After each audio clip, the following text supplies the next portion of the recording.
के ऊपर करोड़ों रहमतें नाजिल फरमाए। आप फरमाया करती थी कि बेटा दुनिया के अंदर आंखों से देखो, कानों से सुनो, फिर भी एतबार न करना, तहकीक ज़रूर करना। कानों से देखो, कानों से सुनो, आंखों से देखो, फिर भी तहकीक करना, एतबार न करना। मेरी वालदा साहबा ने एक मिसाल सुनाई थी, मैं समझाने के लिए वो मिसाल यहाँ पर सुनाना चाहता हूँ। मैं यकीन जाने उन अनपढ़ माँ बाप के ऊपर कुर्बान जाऊँ जो मिसालों रात को बिठाकर हमें समझाया करते थे और दीन का दर्स अपने सादा अंदाज में दिया करते थे। अल्लाह पाक मेरी कब्र के, मेरी वालदा की कब्र के ऊपर करोड़ों रहमतें नाज़िल फरमाए। फरमाती थी कि एक जोड़े की आपस में शादी हो गई, बीवी बड़ी खूबसूरत थी, नौजवान की नौकरी हो गई, वो फ़ौज में चला गया। अब वो बीबी सावज़र देहात के रहने वाली थी, वो सारा दिन मुंह हिलाती, कभी गोया बाहर फेंकने के लिए जाती, कभी चारा काटने के लिए जाती। करीब ही किसी जज के बेटे की का घर था, तो आते जाते उसके ऊपर वो निगाह रखता, उसका पीछा करता, लेकिन वो शर्म व हया की पैकर औरत वो क्या करती, नज़रें झुकाकर जाती, नज़रें झुकाकर आती। एक दिन उसने सोचा कि यार ये कैसी खातून है, ये सारा दिन इसका मुंह भी हिलता रहता है और काम भी चलता रहता है, ये मेरी तरफ नज़र उठाकर देखती नहीं। मैं फ़कत इस तहकीक में वो गया कि ये मुंह में करती क्या रहती है, खाती क्या रहती है। अब रात के वक़्त अनजाने में उसने जनाब वो तो जानता था खातून अनजानी थी, उसने दीवार फलांगी, दीवार फलांग कर वो घर के अंदर दाखिल हुआ। खातून सोए हुए, उधर से फ़ौजी साहब छुट्टी पर आ गए। जब उसने दरवाज़ा बजाया तो वो बंदा जूता छोड़कर घर से दीवार फलांग के निकल गया। जब वो जूता छोड़कर दीवार फलांग कर निकल गया, फ़ौजी साहब ने उसे भागते हुए देखा, वो भी दीवार टाप कर अंदर आ गया। जब दीवार फलांग कर वो आया, उसने जूता पड़ा हुआ उठाया और संभाल कर रख दिया। खातून को सोता हुआ देखा, उसने उसे नहीं जगाया। खातून के तो फरिश्ते जाने या उसका खुदा जाने। अब उसने खातून को उठाया नहीं, चुप करके सो गया। सुबह उठाया, खाना खुना खाया और साथ लेकर गया, उसको मेके में छोड़ दिया। वापस आती छुट्टी काटी नहीं, वापस फ़ौज में चला गया।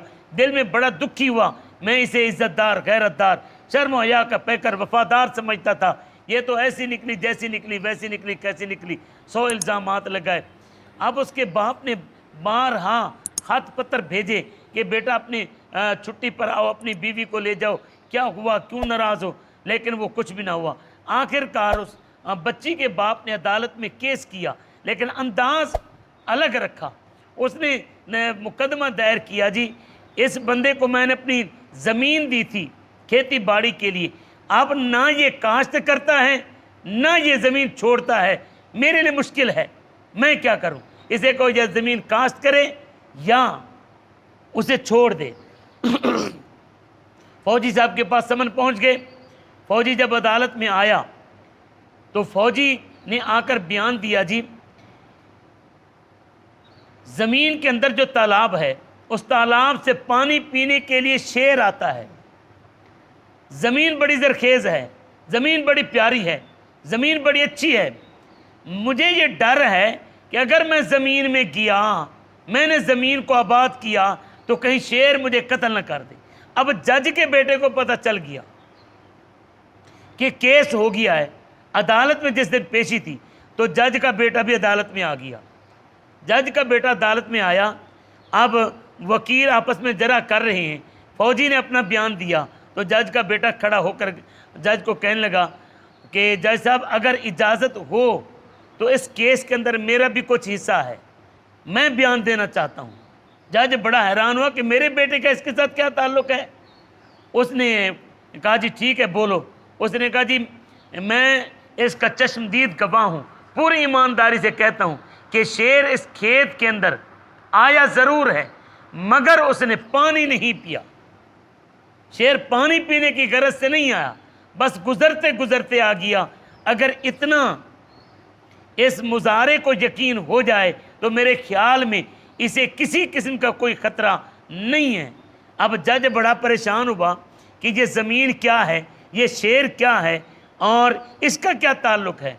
उसने कहा यार बात जो खोल कर करो, कहना क्या चाहते हो।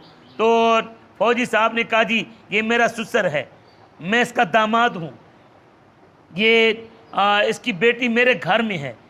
उसने सारी कहानी सुनाई। तो फिर बेटे ने खड़े होकर, जज के बेटे ने खड़े होकर कहा जी मैं नज़र ज़रूर रखता था, पीछा मैंने ज़रूर किया, लेकिन मैं जब गया तो पीछे से ये आ गया, मैं भी फ़कत इतना देखने के लिए गया था, पीछा करता हूँ, ये खातून नज़र नहीं उठाती और सारा दिन मुंह हिलाती है। अब खातून को बुलाकर पूछा गया तू क्या करती रहती है। उसने कहा मैं सारा दिन चनों की दाल चबाती हूँ, क्योंकि इस दाल से मुंह में महक पैदा होती है, इसलिए चबाती हूँ ताकि कोई इस महक की वजह से मेरे करीब ना आए, मुझसे नफरत करें और मैं फ़कत अपने खामन की बन करूँ। तो यहाँ पर ये अंदाज़ देखिए, अगर वो हिकमत अमली अपना ली जाए जो बुज़ुर्गों ने कहा कि आंखों से देखो कानों से सुनो फिर भी एतबार न करना, तहकीक ज़रूर करना, ये कुरान मुक़द्दस की आयत मुबारक का एक वाज़ेह सा मफ़हूम है। इज़ा जाअकुम फ़ासिकुम बिनबइन फ़तबय्यनूहा, अगर कोई फासिक तुम्हारे पास खबर लेकर आए तो उठकर यूं ही तलवार खंजर नेदा पर्चा बाला बंदूक पिस्टल लेकर अमल के ऊपर न तुल जाया करो, बल्कि क्या किया करो, पहले तहकीक कर लिया करो। अल्लाह रब्बुल इज़्ज़त हमें समझने